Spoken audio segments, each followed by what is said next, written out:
اعوذ باللہ من الشیطان الرجیم بسم اللہ الرحمن الرحیم السلام علیکم ناظرین۔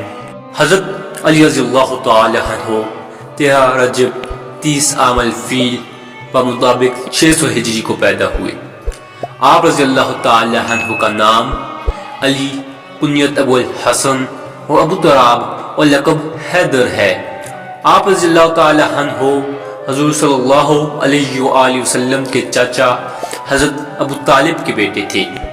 حضرت علی رضی اللہ تعالی عنہ کی پرورش کی ذمہ داری خود حضرت محمد صلی اللہ علیہ وآلہ وسلم نے لی۔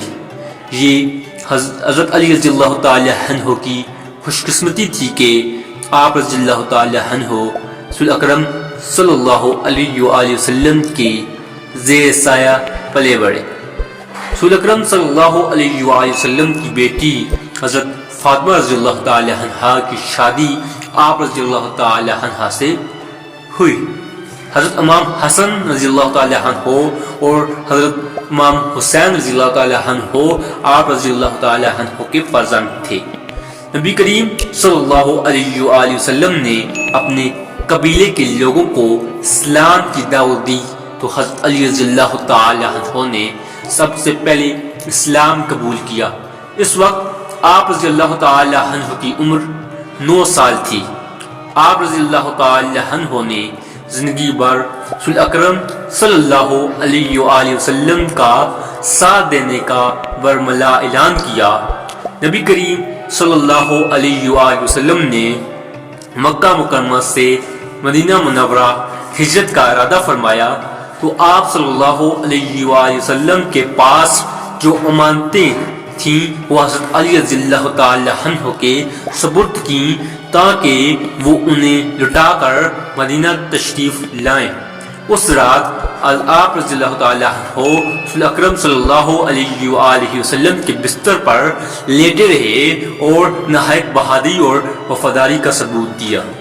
آپ رضی اللہ تعالی عنہ بہت دلیر تھے۔ غزوہ بدر اور غزوہ احد میں آپ رضی اللہ تعالی عنہ نے بہادری کا مظاہرہ کیا اور دشمنوں کا ڈٹ کر مقابلہ کیا۔ آپ رضی اللہ تعالی عنہ غزوہ تبوک کے سوا باقی تمام غزوات میں نبی کریم صلی اللہ علیہ وآلہ وسلم کا ساتھ رہے اور داد شجاعت دی۔ حضرت علی رضی اللہ تعالی عنہ نے غزوہ خیبر کے موقع پر نہایت بہادری کے ساتھ قلعہ قموس کے سردار کو شکست دی اور قلعہ قموس مسلمانوں کے میں قبضے میں آ گیا۔ اس فتح کے بعد آپ رضی اللہ تعالی عنہ حیدر کرار کے نام سے مشہور ہوئے۔ حضرت ابوبکر صدیق رضی اللہ تعالی عنہ نے اور حضرت عمر فاروق رضی اللہ تعالی عنہ کے دور خلافت میں آپ رضی اللہ تعالی عنہ مجلس شورا کے رکن رہے۔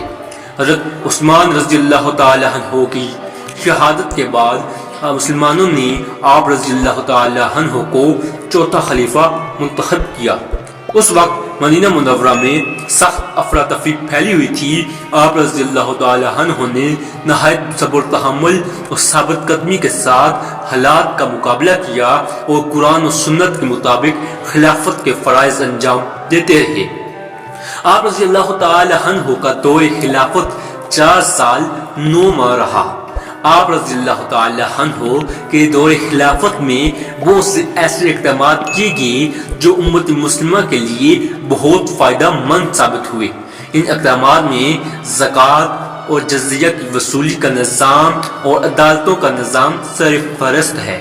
حضرت علی رضی اللہ تعالی عنہ کو سادگی، اخلاص اور علم و فضل کی وجہ سے ایک نمایاں مقام حاصل ہے۔ آپ رضی اللہ تعالی عنہ بہترین سپہ سالار، عظیم فاتح اور اعلیٰ درجے کے خطیب تھے۔ آپ رضی اللہ تعالی عنہ رسول اکرم صلی اللہ علیہ وآلہ وسلم کے کاتب بھی تھے۔ آپ رضی اللہ تعالی عنہ ہمہ وقت فکر آخرت میں رہتے، راتوں کو عبادت کرتے اور اللہ تعالی کے خوف سے روتے رہتے تھے۔